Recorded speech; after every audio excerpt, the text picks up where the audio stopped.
Well, in a Friends school, Quaker meeting happens at all ages. What it is across the board is a time where the whole community comes together. The students, the faculty, the administration. And so we all know we're coming together as a community, and we're coming to sit in silence. And teachers do a good job often of teaching children how to settle the body so that you can be at rest and then see how to calm the mind. It's a practice that's reflection for the students. It's quiet time. They hardly ever get quiet time. So it's quiet time for them.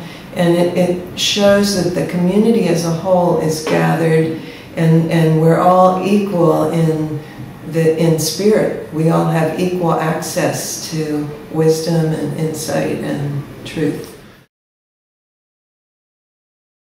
Anyone who feels inspired to speak, to give a message that may be of some insight they've had, some reflection, their question they're pondering, something that may be for the good of the community. Those are kind of the criteria that we use for rising to speak, and that's an educational process as well. And what happens in a really gathered meeting is that someone will say something and you may be sitting there thinking a similar thought, and someone is talking about that. So then at some point you may stand up and contribute to that. So there's a building that can go on around the theme, and it can get quite profound with insight from various people. Maybe students who don't even speak much in class might have something to say in the meeting context. Well, I think it's very easy now because of what we're learning from neuroscience about brain plasticity, that we're learning that meditation is good for the brain.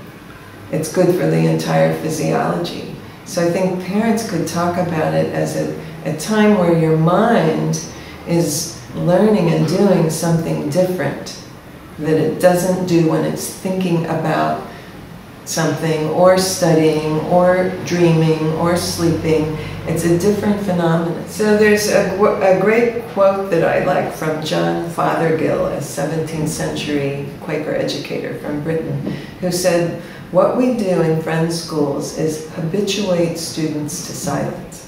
This is 17th century, and he was already noticing that there wasn't a lot of silence in the world, and what a value that was to give children the habit of silence.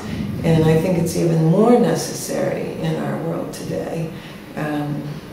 Kids are always listening to music, talking to each other. They're very lively, and they're in a lively culture. So to have a time to settle in and just see what is going on. Who am I? Who am I sitting here in my body, noticing the thoughts in my mind, noticing my emotions? It's a really exquisite opportunity for development.